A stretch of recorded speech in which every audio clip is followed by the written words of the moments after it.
This nation was founded on the principle that all men are created equal. We hold these truths to be self-evident. That all men are created equal. I'll tell you what freedom is to me. No fear. I mean, really, no fear. Created equal. This is Created Equal from WDET in Detroit. I'm Stephen Henderson, and with me here in the studio is the show's producer, Kerry Jr. II. Good morning, Stephen. How you doing? I'm good. How much of Kamala Harris's appearance here in Metro Detroit did you watch yesterday? You know, I started off watching just her appearance, and then I was like, let me see the whole casserole. I wanted to see the whole Michigan, our politicians show up and see what that was like. Everyone was there. The whole thing. Everyone was there. Yeah, they really turned out. Along with 15,000 people in the crowd, which is the largest rally so far here in Michigan during at least this presidential cycle. The enthusiasm for this ticket, at least among Democrats, it's just been really impressive so far. Yeah, and I was interested to see the rollout and the appearance of her vice presidential pick, Tim Walz. So seeing what the Midwestern dad energy was going to be like was interesting. So yeah, definitely a strong pick, I think, and the Democratic Party seemed to be really happy about it. And, in all of the excitement over this, I think it's kind of easy to lose the idea that Kamala Harris, in a few weeks after the Democratic National Convention, will be only the second woman installed as the top of the ticket for one of the major parties. Hillary Clinton is the other in 2016. And that seems unbelievable, I guess, in 2024, that we've only ever had one other woman do this, and we're about to have the second. Yeah, and then what's interesting, too, about her campaign, what I've noticed is that I don't feel like it's being thrown into my face. I feel like she's sitting into her role and letting her record speak for itself. Like at her press conference, at her rally, she spoke a lot about the fight and of course, Trump's record and her record and comparing the two. And I feel like that's something that that didn't happen as much with Hillary. There was the "I'm with her" slogan, but I also think that there's a reason for that, right? Hillary was the first nominee. And so there was a reason to kind of emphasize this historic opportunity. And now on this side, it feels like Kamala Harris is kind of sitting in her resume, and we see her and we know what her background is. And so she's leading with her and of course, she is the Vice President of the United States right now. Exactly. Literally a heartbeat away from the presidency. If Joe Biden were to resign or not be able to serve anymore, she would be president. So it is different. But there is still this lingering issue in our politics about the barriers that exist based on gender, that women still don't have the same kind of opportunities, at least across the board. They don't, that men do. And that's what we want to talk about today, and talk about it in light of Kamala Harris, of course, her presence at the top of the ticket and her appearance here in Michigan. What does that mean for the lingering barriers that exist for women? Yeah, and despite the fact that she may not be leaning into it, it's been pretty evident that her opponents have, being called, the childless cat lady by the vice presidential nominee on the Republican side, other media talking about her being a DEI hire. So even though she may not lean into it, it is definitely going to be something that applies to this race and going forward. Yeah. So we've got three really good guests today to help us sort this out. Who do we have, Kerry? Well, today we have Vitali. She is a Capitol Hill correspondent for NBC News. She also is the author of the book Electable: Why America Hasn't Put a Woman in the White House Yet, a fitting title for the current moment we're in. We also have Cathy Wineinger. She is an associate professor in the Department of Political Science at Western Washington University. And we're also joined by Kimberly Peeler-Allen, who is a visiting practitioner at the Center for American Women and Politics at Rutgers University. And of course, we want to hear from listeners today. On the heels of that really energetic rally, what are you thinking about Kamala Harris as the Democratic nominee? What are you thinking about the role of women in politics?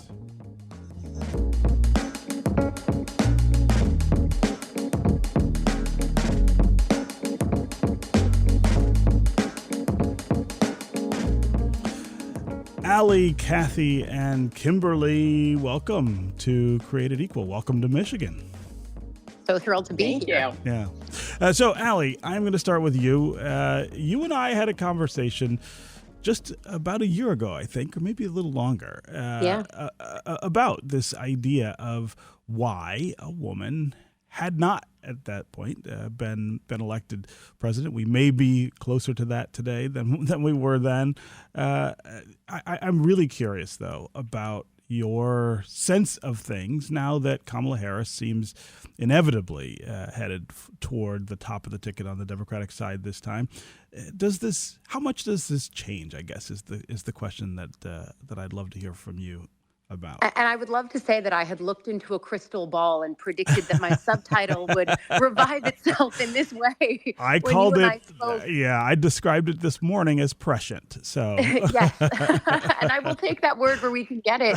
But your question is also the same one that I had in the immediate aftermath of Kamala Harris becoming the presumed nominee among party leaders, and then, of course, actually getting the nomination through the virtual roll call fashion that the DNC employed this time. So she will, of course, receive that nomination in a few weeks, as you point out, but she's already hit that metric, that mile marker, to be the second woman. And look, the question I asked, and when we reported this on NBCnews.com at the time, was what's changed since Hillary specifically, but also since 2020, where more women ran in a Democratic primary at the same time than ever before. And of course, all of them not only fell short, but they fell short to a man who looked like almost every other president had in the past.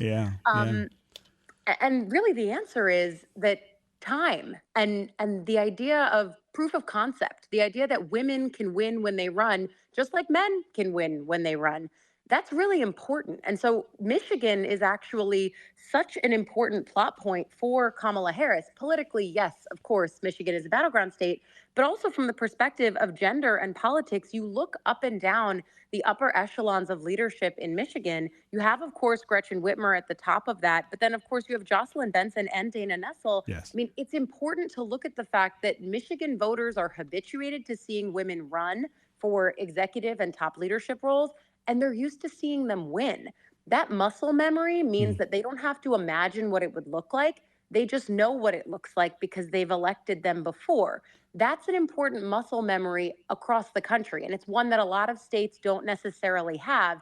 It's why Kamala Harris still has to combat this so-called imagination barrier or imagination gap for people who don't know what it looks like to have a woman president. But the more women we elect and the more time passes, and the Center for American Women Politics does this so well, tracking the pipeline of women who are running and winning, that's all important because it's putting bricks in the road of the way to the White House. Kamala Harris is walking those bricks right now, and she's laying them as she goes, too. So, Allie, how important is it that Kamala Harris is the vice president of the United States, as we were talking about in the open here?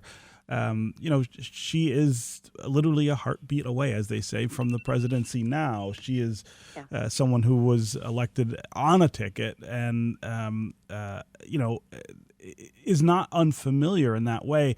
Does that change the dynamic dramatically because she is, someone that has already broken a barrier?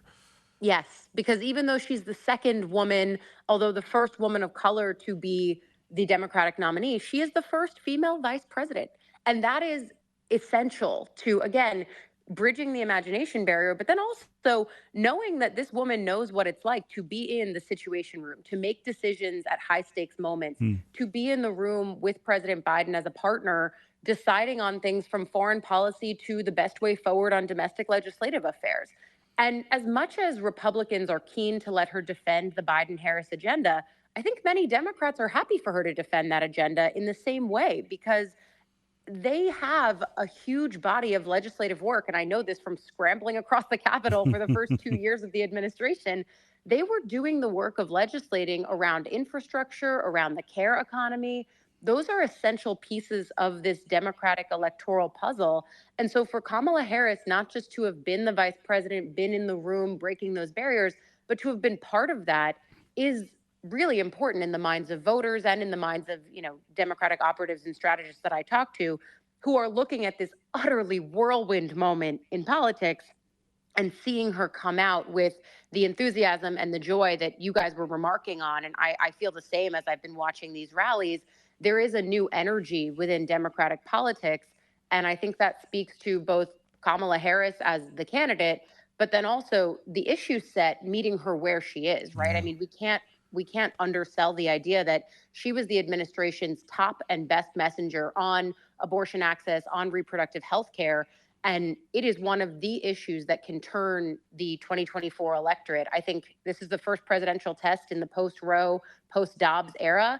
It is going to tell us a big thing. It's going to tell us a big message. And Michigan, of course, knows the saliency of that issue better than many other states, too. Yeah. Kimberly Peeler-Allen, I want to bring you into the conversation here. You are a visiting practitioner at the Center for American Women and Politics at Rutgers. But you were formerly the senior advisor to New York State Attorney General Letitia James' reelection campaign in 2022. So you've seen some of these dynamics up close before. I'm really curious what you think about the potential Harris nomination, or maybe the inevitable Harris nomination, and I guess what it says about the gender dynamic, that it doesn't seem as much the focus, her gender, as it was for Hillary in 2016. Well, I think Ali is absolutely right that this is because she wasn't the first. She really has the opportunity to lean into her resume and her accomplishments as vice president, as senator, as attorney general, and as district attorney. And I think we are seeing, since 2016 and even going back prior to that, all the pathway that has been laid, particularly for women of color who have run, in some cases lost, and in some cases won over the last decade or so, increasing the possibilities and showing the electorate the possibilities that do exist for women of color leadership, women's leadership in general. And we have grown the number of women of color in the House of Representatives. One of the other hats that I have worn is a co-founder of Higher Heights for America, which is the nation's leading organization focused on harnessing Black women's political power from the voting booth to elected office. And we have been working very hard to help shift the narrative around what leadership looks like. For 248 years, we have seen, with the exception of one president, all of them have been white men, and the majority of the elected officials in this country have been men, and they have white people. And to be able to show that the numbers are changing, the caliber of candidates is changing, the life experience that is being brought to the table because of that diversity actually benefits so many. We're really seeing an electorate that is looking, very deeply at the candidates and beyond just what they feel most comfortable with. And I think the vice president is definitely benefiting from that in this moment. Yeah. Does that mean that that the barriers are changing? I mean, we're talking specifically about her and her record and the fact that kind of lifts her in a way beyond some of this. But does that mean, Kimberly, that those barriers are actually falling for other people, and that they are not as much a part of the sort of institutional foundation of our politics? Well, I think unfortunately the barriers are the barriers. We are, America is a white patriarchal society. That's how our founding fathers, and that is what the norm has always been. And racism, sexism, and misogyny continue to be prevalent. And we're seeing, as as you stated, that the vice president and the campaign aren't leaning into the diversity of her experience and her identity, but the Republicans are. And we're seeing the increase of violence, threats, and harassment against women and people of color in elected office across the board. And a lot of that is is sparked because of for lack of better phrasing, their difference from what the norm has been. So I think the barriers are still there. I think we are slowly chipping away at them in bits and pieces along the way, but there's still a lot of work to be done. But I think with the advent of Stacey Abrams in 2018 and in 2022, people could see that there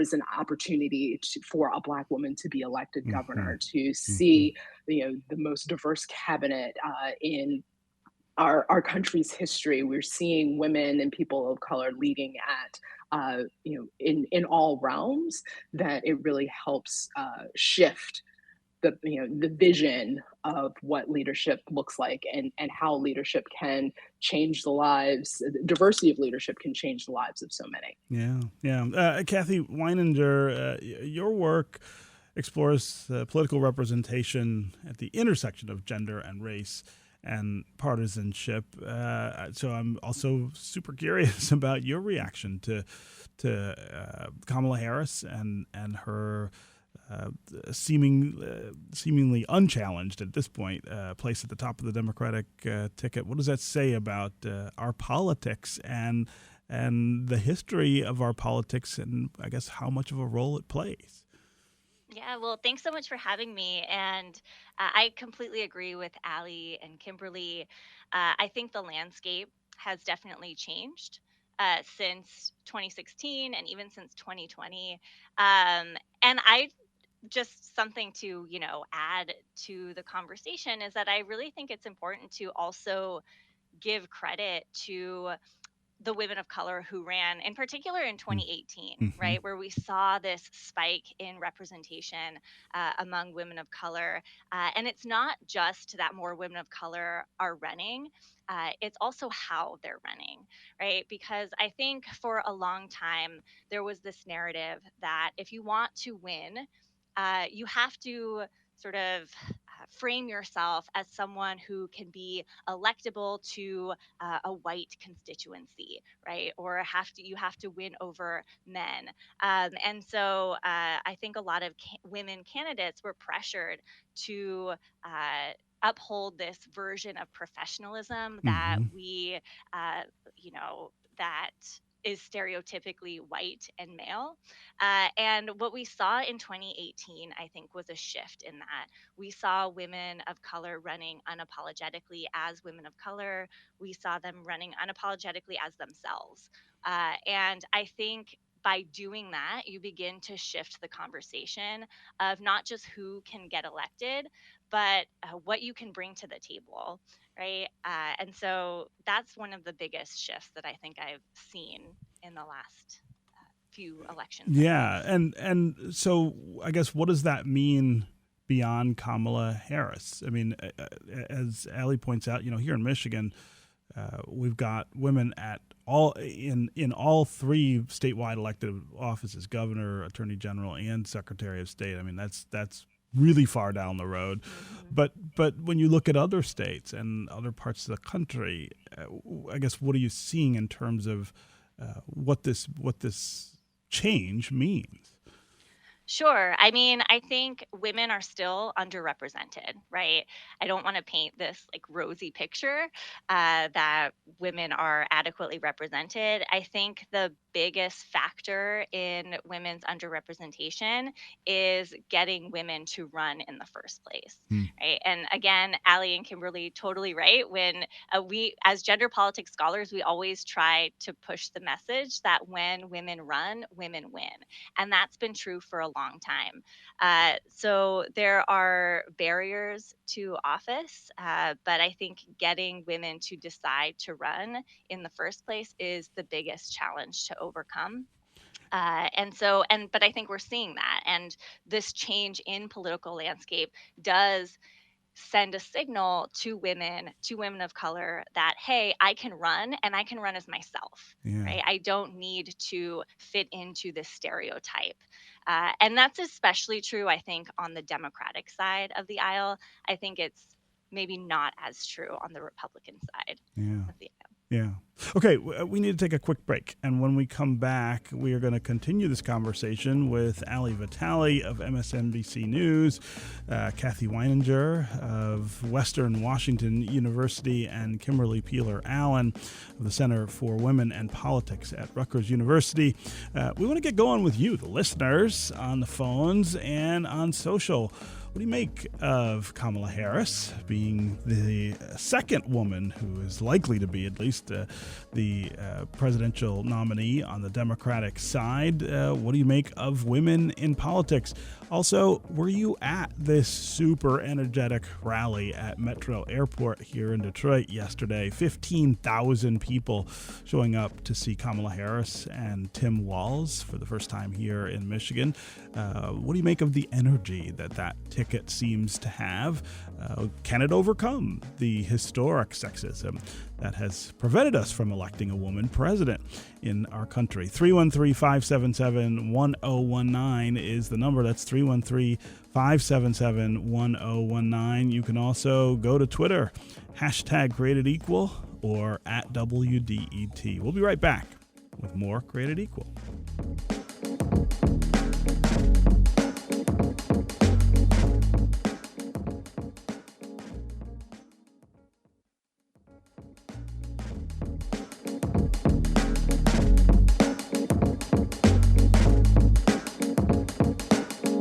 We're back with more Created Equal from WDET and Detroit. I'm Stephen Henderson, and I'm glad you've joined us for talking about women in politics in our country. Big day here in Michigan yesterday. Vice President Kamala Harris, who is the presumptive nominee to be the Democratic nominee for president this year, was here with Tim Walz, who's the governor of Minnesota, and her pick to be the vice president. 15,000 folks went out to Metro Airport in the heat, waited a long time to see the two of them. A lot of energy at that rally yesterday. But what does her place at the top of the Democratic ticket really mean for women in politics? How much does it do to kind of take down some of the barriers, the historic barriers that women have faced in our politics? We got three really great guests with us talking about it. Ali Vitali is the Capitol Hill correspondent for NBC News and author of the book Electable: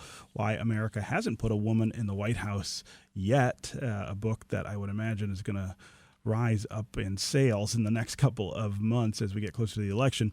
Cathy Wineinger is an associate professor in the Department of Political Science at Western Washington University.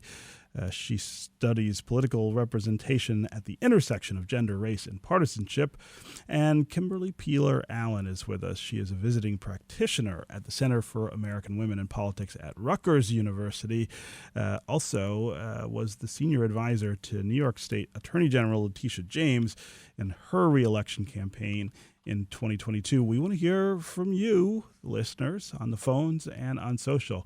Give us a sense of what you think is going on with gender and politics in our country right now. 313-577-1019 is the number.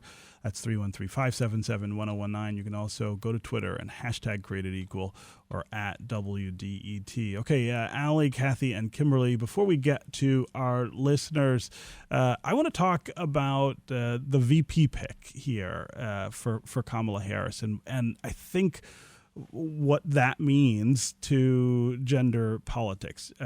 Our governor here in Michigan, Gretchen Whitmer, was somebody who was, of course, mentioned many times as a potential running mate for Kamala Harris. And I kept saying, well, boy, it would be a real risk to put two women on the ticket, given the historic barriers, right? Given that the way that people might react to that. It would make gender more of the focus of the campaign, and I'm not sure that it made sense to take that kind of gamble. In the end, Kamala Harris picks Tim Walz, who is an older white male from Minnesota, far more prototypical, at least in the demographic sense, of the kind of people we've seen on presidential tickets in the past. So in a way, I kind of feel like maybe this is a sign that things haven't changed all that much. That while you have a woman at the top of the ticket, she still has to play some of the gender politics that dominate our political structure. So when I get the three of you talking about what that means, is this a sign of lingering sexism? Is it a lingering sexism even that I was indulging by saying I didn't think Gretchen Whitmer had a shot at something like this? What do we make of Tim Walz? Who wants to go first? I'll start. I mean, Okay. I'll just say it also struck me that on our network and other networks, when you looked at the graphics of the possible vice presidential contenders, most of them looked the same. And that was on purpose. I mean, I do think that while I try to look at the upshot and the optimistic point of view about reflective governance and where women are in politics right now, the reality of Kamala Harris being at the top of the ticket is that they knew that they needed to find someone who could be a counterbalance to her in many ways, both politically, geographically, and then also in terms of the identity politics and the role that race and gender will play out on the campaign trail.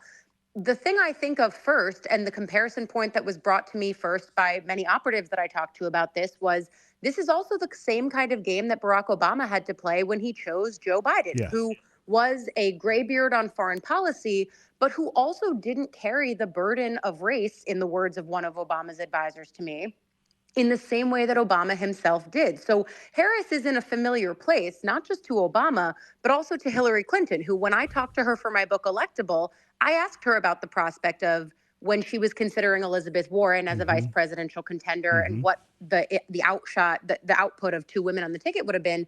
And she called it an upside downside and said it would be energizing and historic. And there were advisors who wanted her to lean into that. But at the same time, she also had the concerns that I know many Democrats have voiced to me, which is that as much as there is progress right now, there are also people who are reluctant to leaning into that progress in the same kind of energetic way that some Democrats might want them to. Yeah. And so with the Tim Walz pick, there are so many reasons for this. But one of them that really stuck out to me in the reporting was the role of ambition. And I think for people like Kimberly and Cathy and I who watched the role of gender in politics, back in 2020, Kamala Harris was pegged in a bad way for being ambitious, as if all politicians aren't ambitious in the first place. But the idea that Walz came into the room for their Sunday meetings and basically reportedly said, this is the end of my career. I'm here to amplify you. I'm here to help you win. I mean, that is the role of ambition when you're looking for any vice president too. So I think just turning over the different ways and reasons why Walz ended up being the VP, yes, there are gender and racial aspects to it, but of course, politics and all of the rest of that is so part and parcel to it too. Yeah. Cathy or Kimberly, what do you make of Tim Walz here? I think he was a very strategic choice, and for all the reasons that Ali laid out. And I think, as we're talking about the upside of having the vice president at the top of the ticket, there is also the counterbalance of that of, if she does not win, what does that mean for other women who want to run? And I think the campaign is very committed, as the vice president has talked about, throughout her career, that her mother, made her commit to the very beginning that you may be the very first to do a lot of things, but make sure you're not the last. And I think, the vice president was thinking very strategically about, how do I, set this up so that, I am successful and I'm able to, help bring other people along and open the door for other women. And picking Governor Walz, I think, was a very strategic move in that endeavor, that it helps her make sure that she will be successful, and that people will look at women's leadership in a different way that helps seed the ground for others. So I think there's there's a lot at play in all of this. There's I think there are a lot of conversations about what kind of coattails the vice president will have. What does her being at the top of the ticket mean, and it's, for some, people are concerned that there will be heightened scrutiny on them,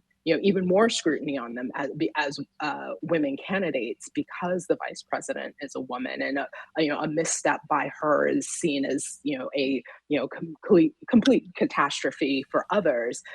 So there is that ripple effect that I think every step that the campaign makes, they are also thinking, not just about their own race, but what this means for governance and representative democracy Yeah. in the future. Yeah. Cathy, I'm curious about your sense of having, or whether Kamala Harris had to pick a white man to be her running mate, and if that signifies that we haven't moved as far beyond gender politics as maybe we think. Sure. Yeah. I mean, I completely agree that it was a strategic decision. I don't know that she would have, made a bad decision by choosing a woman, right? I think that is the box that a lot of people sort of put her in. Mm-hmm. And I think that, she didn't want to take that risk. But I think that is how we change political landscapes, right? We change political landscapes by challenging the current one. And so I don't necessarily think it was a bad or good decision, right?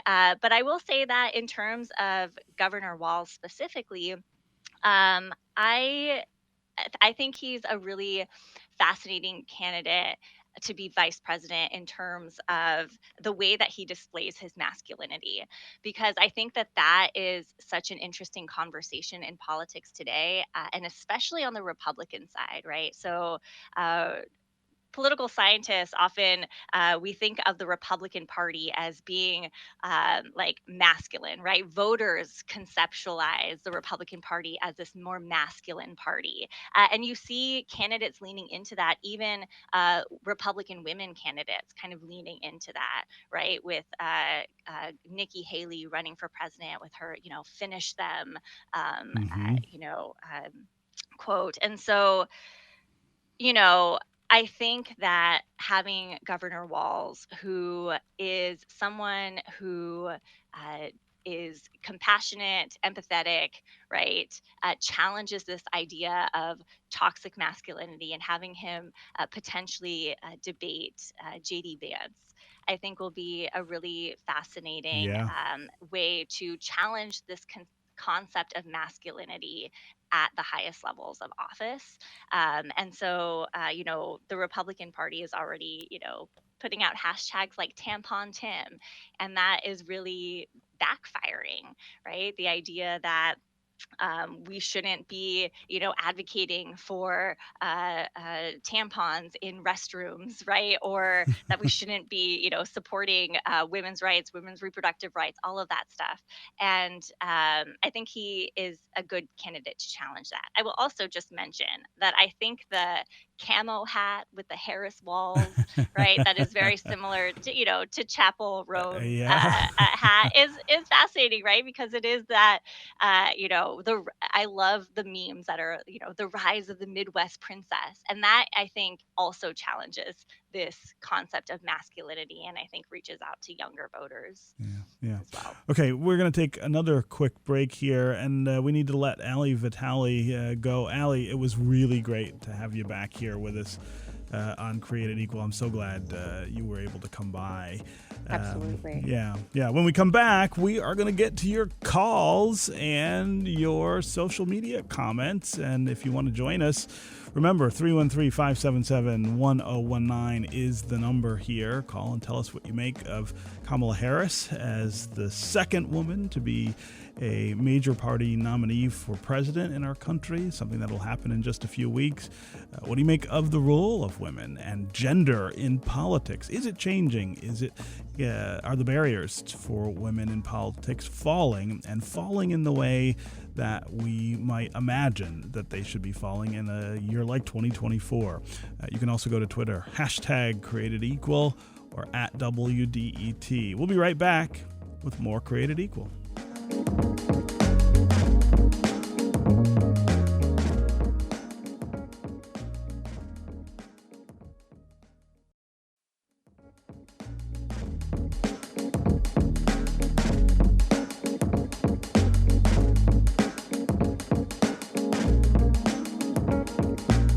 This is Created Equal from WDET in Detroit. I'm Stephen Henderson, and I'm glad you've joined us. We're talking about women in politics with Cathy Wineinger, an associate professor in the Department of Political Science at Western Washington University, and with Kimberly Peeler-Allen, who is a visiting practitioner at the Center for American Women in Politics at Rutgers University. We're also, of course, talking about Kamala Harris, being the presumptive Democratic nominee for president. She was here yesterday at Metro Airport here in Detroit. 15,000 folks showed up in the heat to wait to see her and Tim Walz, her pick to be the Vice President of the United States. A lot of energy at that rally, and the buzz on social media and in other places after it just went on for hours.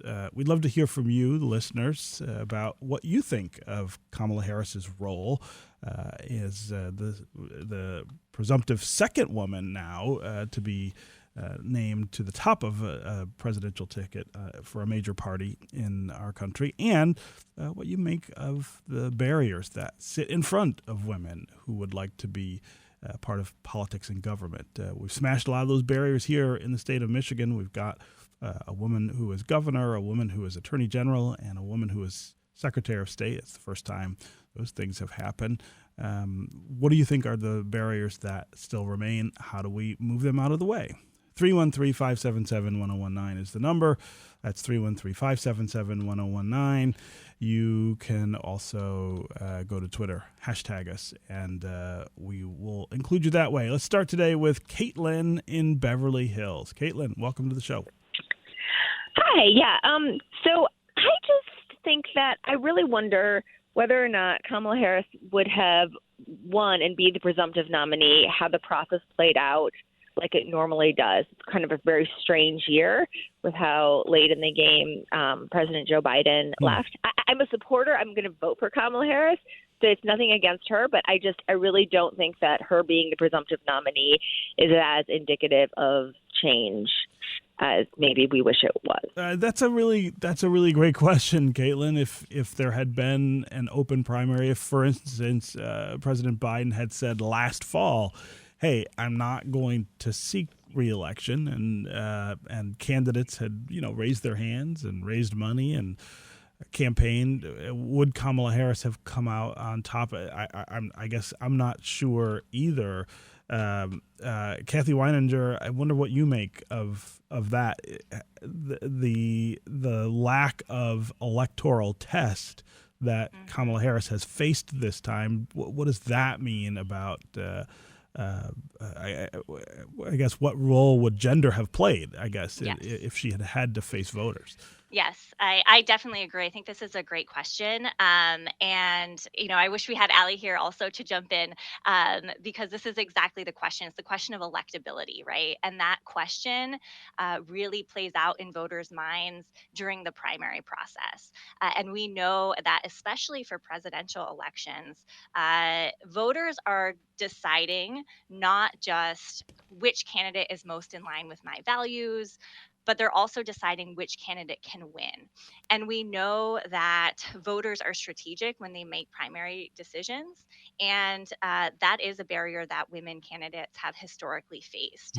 When you poll voters, oftentimes they will say that, yes, I would love to vote for a woman for president, but they think that other people are not ready to vote for a woman, right? Yeah. And so it's the perception that they're not electable to other people. So I think that she definitely would have had an uphill battle in the presidential primary. And that's the same battle that, women presidential candidates have faced historically. And I think it's especially prevalent at the presidential level where we've never seen a woman actually be elected. Right. So Harris is challenging that now, I think. Yeah. Here. Kimberly Peeler-Allen, you worked on New York State Attorney General Letitia James' re-election campaign in 2022. So you've seen the process play out, the electoral process.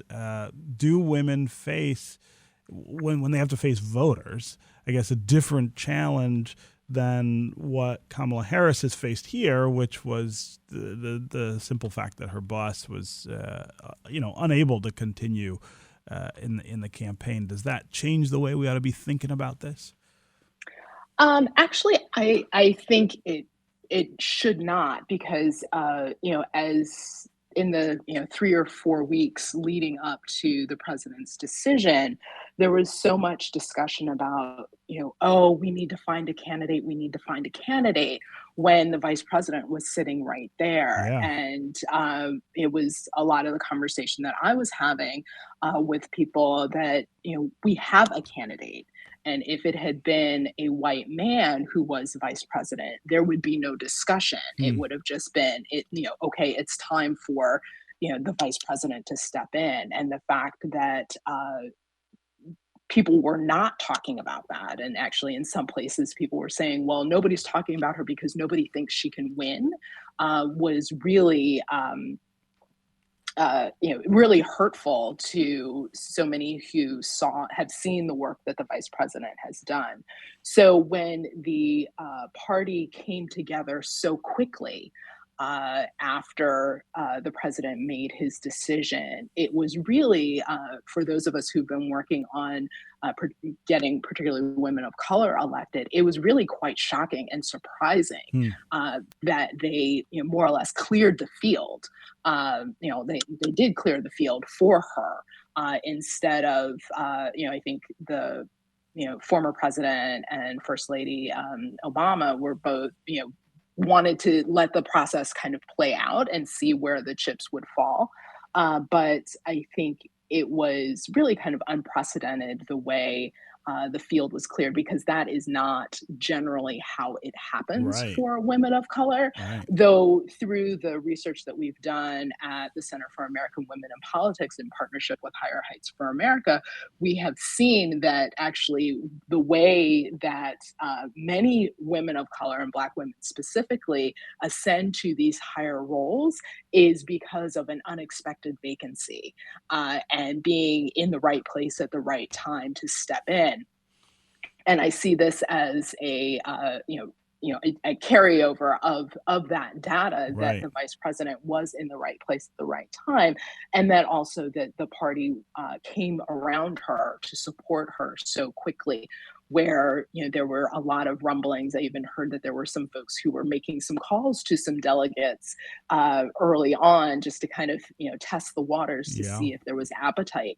So I think there is it is an anomaly of a situation, but it could have been much more arduous and much more drawn out than it was, which I think is what women of color, because of the question, women in general, women of color specifically, the question of, are they electable? Are they competent? Do they have all of the things that it takes, even though they have, resumes as long as your arm? They need that extra boost to overcome the racism, sexism, and misogyny that is so prevalent in our society. So, yes, she did not have to go through the primary process, but because of who we are as a country, it makes it very, very difficult to survive that process. Right. Caitlin, it was a great question. I'm glad you called and asked it. Let's go next to Anka in Royal Oak. Anka, what's on your mind? Good morning, Stephen. Allie's not there anymore, but Cathy, thank you for participating and being on Created Equal. I agree with Caitlin, and we've certainly seen women in red states as well as blue that have electable values of their constituency, all right? But I think in general they still need the male nod that we have as far as with our patriarchy. I'm happier than many of my peers. I'm a trans woman here, and for having Kamala as president, as our presidential candidate, but I have been in discussion with other people, especially young people on social media, that aren't so happy with her. And this comes to my question and also comment. There's a disaffection of youth, all right, and that spreads over, across gender, obviously. My idea is that we have mentioned that experience is a good thing, and how do we get people with experience? But it can also be a double-edged sword. It can be useful, but then, you can have people that have been beholden and corrupted by their experience, like how Sophia Nelson talked about the changes in J.D. Vance. Mm-hmm. Now, I love Walt and his support of women, and the masculine argument can be made that I think, though, that males are the source of much of the world's ills that aren't natural. What is being done to bring young women with vision into politics? Yeah. And I don't want to see another Boebert, another Green, another Palin, another Murkowski, another Gabbard, or another Williamson. Anka, I really appreciate that question, and it's a really good one. I think when you're talking about presidential politics, it's often hard to think of youth as being an advantage. I mean, that's worked for a couple of people in that realm, but historically, it is older people with some experience who get the nod. But I get where you're going. That all of this should lead to more young women raising their hands and getting involved in politics at other levels to get to that higher level. Kimberly Peeler-Allen, I'll give you the first crack at answering, Anka. What does this look like, I guess, at the other end, where you're starting out and maybe getting younger candidates to test the waters? Well, we're definitely seeing younger people get engaged, precisely because they are, disaffected with the older folks who have the steering wheel. So I think there are many avenues where people are getting engaged. We're seeing a lot of younger people running for local office, for their town council, for school board, for lower office, just to start the process of getting into the political realm. Folks working on campaigns, and also looking at state legislatures as an opportunity, as an entry point to bring fresh ideas, to bring new perspective, and to bring a new generation into the electoral process. So there are many groups across the country that are working to get younger people elected. One that definitely comes to mind is Run for Something, where they only work with people who are under the age of 35, running for their first race in local office. Yeah. And they are doing phenomenal work all across the country to support, train, and build a robust pipeline that can work its way through the system and continue to change and evolve the body politic. Yeah. Cathy, we've only got about a minute left, but I'm curious about your sense of what's happening with younger women raising their hands to get involved in politics, and of course being more involved in the political process. Yeah, I agree with Kimberly. There's a lot of really great organizations, working to recruit and train young people and trying to get them more involved in the political process. I think it does come down to a lot of it comes down to responsiveness, right? Are young people feeling like government is responsive to their concerns and their needs? And when they don't feel that, oftentimes their answer is to disengage, right? And I think a lot of young people are, they are stereotyped as not caring about issues. Mm-hmm. But I think a lot of times our young people, right, we have like some of the most educated young generations in history, and they do care about issues, right? And, I know we don't have time, but I will just say that the uncommitted movement in Michigan specifically, right? Like, I wish we had a little bit more time to talk about that, because I think it's such an important constituency that brings together progressives and young voters and Arab American voters, right? People who are so important to winning Michigan. Yeah. And I just hope that, Harris kind of is able to speak to that constituency a little more as well, because I think that can help too. Yeah. Cathy Wineinger and Kimberly Peeler-Allen, great to have both of you here with us on Created Equal to talk about this. Thanks so much for joining us. Thank you. Thanks for having us. Thank you. It's going to do it for us on Created Equal. Remember, the WDET listener survey is back. What do you think of Created Equal? What do you think of the other programming you hear on 1019? Let us know at wdet.org/survey. Created Equal is a production of WDET, which is a listener-supported service of Wayne State University.